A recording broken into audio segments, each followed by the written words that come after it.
మన AP NGOs association రాష్ట్ర అధ్యక్షులు ఎమ్మెల్సీ మన పర్చూరి అశోక్ గారు వచ్చారు మన కార్యక్రమానికి. టీచర్స్ మనం ఎంప్లాయీస్ సంబంధించిన కార్యక్రమం కాబట్టి వారి యొక్క అమూల్యమైన సందేశం, ఎందుకంటే మీ డిపార్ట్మెంట్ అనుబంధం సంబంధించిన ఆయన అశోక్ గారు వారి యొక్క మంచి సందేశం ఇవ్వాలని చెప్పని కోరుకుంటున్నాం. అందరికీ నమస్కారం. ఈరోజు కాపు బలిజ దీనికి సంబంధించిన ఉద్యోగులు జేఏసీ తరఫున ఒక రాజకీయ వేదిక చేసి ఈ కాపు కులానికి ఒక వన్నె తేవాలని, ఉద్యోగస్తుల్లో ఒక స్థైర్యం ధైర్యం నింపాలని చెప్పి పెట్టిన ఈ సమావేశానికి వచ్చిన కాపు పెద్దలకి, అలాగే ప్రభుత్వంలో ఉన్న మంత్రులకి, ఎమ్మెల్యేలకి అందరు కూడా ముందుగా నా హృదయపూర్వక నమస్కారాలు. నేను ఎన్జిఓస్ ప్రెసిడెంట్ అయిన తర్వాత కూడా నా కులం ఎవరు అడగల. అయితే సమైక్య రాష్ట్ర ఉద్యమం చేసిన తర్వాత చాలా మంది గూగుల్లో నా కులం ఏంటని వెరిఫై చేశారు. మా ఇంటి పేరు పర్చూరి కమ్మవారిలో ఉన్నారు, కాపుల్లో ఉన్నారు. కాబట్టి నేను కాపు కమ్మ తెలియక చాలా మంది కన్ఫ్యూజ్ అయ్యారు. అంటే కులం అనేది మనలో ఎంత జీర్ణించిపోయిందంటే,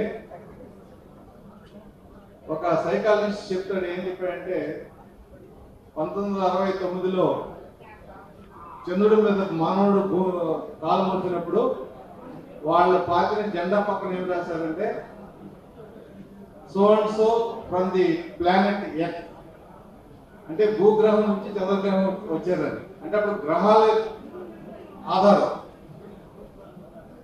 వాళ్ళు అమెరికాలో లేదంటే ఇంకెక్కడో ఉన్నప్పుడు అమెరికాలో ఉన్న ఏ దేశం వాడైనా సరే, సపోజ్ మన భారతదేశం వాడితే వీఆర్ ఇండియన్స్ అంటాం. అలాగే ఇండియాలో ఢిల్లీలో నువ్వు నార్త్ ఇండియన్ సౌత్ ఇండియన్ అడుగుతారు.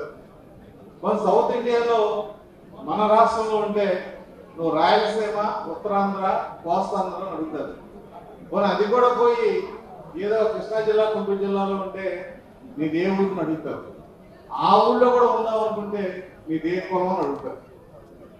అంటే కులానికి ఉన్న బలం అటువంటిది. నేనైతే ఒక విషయం ధైర్యంగా చెప్పగలుగుతా, నేను ఉన్న స్థాయికి వెళ్ళాలను లేదా ఉన్న స్థాయి నాకు వస్తాను ఇప్పుడు ఊహించలా. వచ్చిన దాంట్లో 50% కులం యొక్క ప్రాతినిధ్యం కూడా ఉంది. అందుకే కులంలో పుట్టినందుకు గర్వపడుతుంది. రెండోది, సమైక్య రాష్ట్ర ఉద్యమం జరుగుతున్నప్పుడు ఒక ఆయన మీడియా ఆయన అడిగాడు, సార్ మీరు నిజంగా చెప్పండి సార్, మీరు కాపులా కమ్మ అని. నేను కాపునయా అన్న. అందుకే సార్ ధైర్యం కూడా అవుతుంది, ధైర్యం చేయలేడు. మీ నేటివ్ ప్లేస్ ఎక్కడండి అన్నాడు. అవునగడ్డ పక్కన బంగ్లాదేశ్ ఉందా? అమ్మమ్మ ఆ ఊరండి బాబు, అన్ని మటలు చేస్తారు కదా అన్నాడు. అంటే కులానికి, ఒక ప్రాంతానికి ఉన్న ప్రాతినిధ్యం అనేది అప్పుడే నేను ఫస్ట్ టైం తెలుసు. ఎందుకంటే నేను ఎప్పుడు మన కుల సంఘాల మీటింగ్ ఎప్పుడు అటెండ్ కాలా.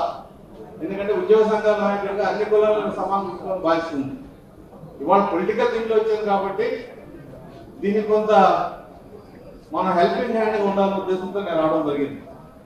అది ఎంప్లాయీస్, పెన్షన్స్ ఉన్నారు కాబట్టి వీళ్ళకి కొంత మన ప్రభుత్వంలో ఉన్నాం, కొద్దిగా గొప్ప హెల్ప్ చేయగలిగే అవకాశం ఉంది. కాబట్టి ఈ కమ్యూనిటీ నిజంగా వెనకబడిన కమ్యూనిటీనే. ఆదివారం వస్తే పండుగ చేసుకోవడం తప్ప ఎకనామికల్గా ఎలా డెవలప్ అవ్వాలనేది ఈ మన కులంలో ఆలోచించే వ్యవస్థ చాలా తక్కువ ఉంది. కాబట్టి ఆ దిశగా కమ్యూనిటీని కూడా కొంత ఇంప్రూవ్ చేయాల్సిన పరిస్థితి. ఏదైనప్పటికీ కూడా నేను మీ అందరినీ రిక్వెస్ట్ చేసేది ఏంటంటే, కులానికి రాజకీయ అంటే పొలిటికల్ పవర్ అనేది అవసరమే. ఇది ఎలా ఉంటుందంటే, నాదెళ్ల సత్య, సిద్ధు వీళ్ళందరూ ఛాంపియన్షిప్ వచ్చినప్పుడు వాళ్ళ కులం గురించి ఎదిగారు. నేను కాపులం గురించి చెప్పట్లా. ఒక వ్యక్తి ఉన్నత స్థాయికి వెళ్ళినప్పుడు ఆ వ్యక్తి కులం అతన్ని క్లెయిమ్ చేసుకుంటారు, ఈ మావాడు అని. అది ప్రతి కులానికి ఉన్న ఒక న్యాచురల్ క్యారెక్టర్. దాన్ని ఎవరు తప్పడతలేదు. కానీ ఆ వ్యక్తి ఆ స్థాయికి వెళ్ళడానికి కులం ఎంతవరకు ఉపయోగపడుతుందని చెక్ చేసుకోవాలి. మీరు కర్ణాటకలో లింగాయతులు కానీ, హర్యానాలో జాట్లు కానీ, కొన్ని కులాలు ఎంత బలంగా ఉంటాయంటే ఇక్కడ ఎవరు గెలవాలో కులమత చెప్తాడు. ఆ కంటెస్ట్ చేసే మనిషి కాదు. ఎందుకంటే ఆ కులం నిర్మాణం బలంగా ఉంటుంది.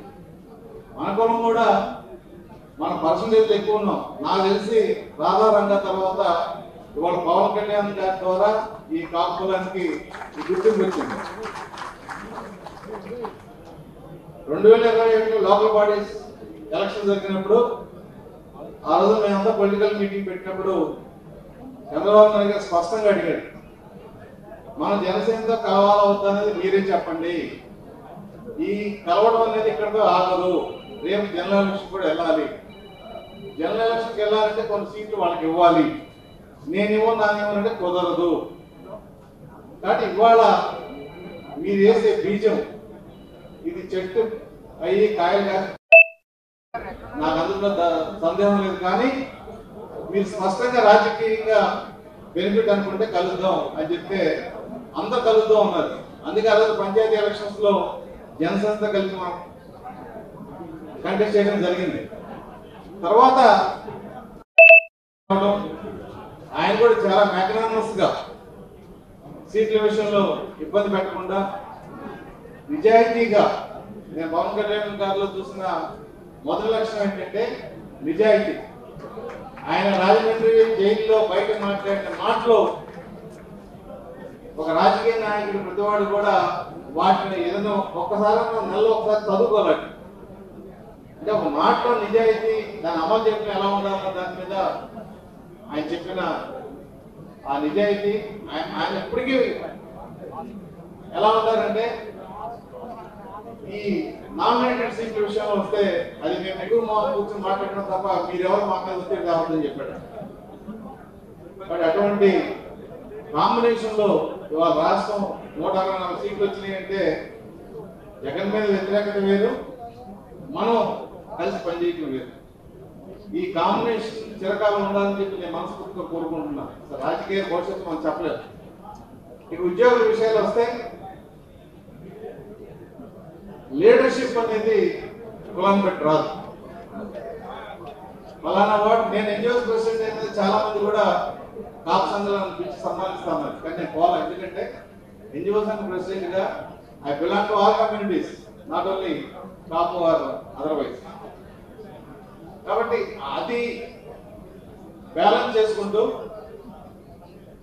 మన కమ్యూనిటీని ఎక్కడ నేను నెగ్లెక్ట్ చేయలేదు. అప్పుడు కూడా అయితే కమ్యూనిటీ మీటింగ్స్ వెళ్ళామని కానీ వెళ్ళామని కాదు, కానీ కమ్యూనిటీ పరంగా మన కమ్యూనిటీ అనుకున్న జిల్లా ప్రెసిడెంట్ సెక్రటరీని వాళ్ళకి జబర్దస్త్ బట్టి ఖచ్చితంగా ప్రొటెక్ట్ చేసేవాడు.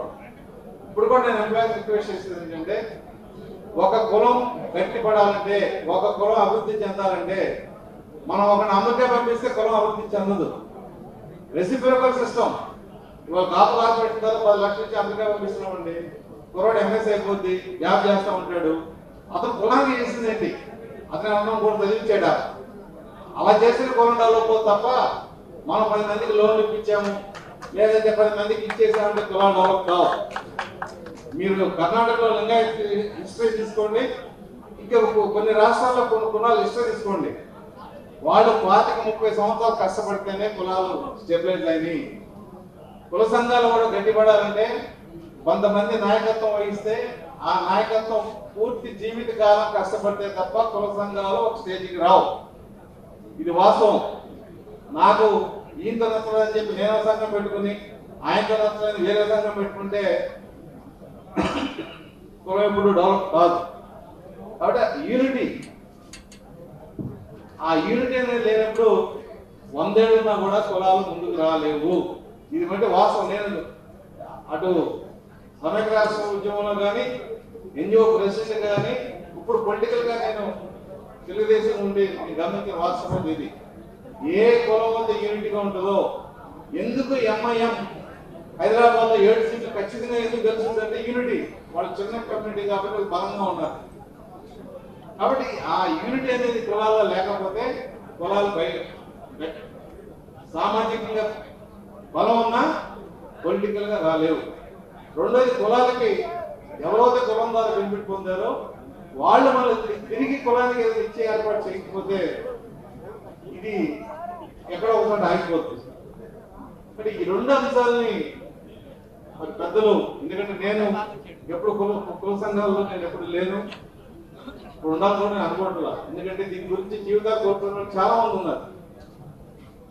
నేను ప్రత్యక్షం చాలా మంది చూశాను.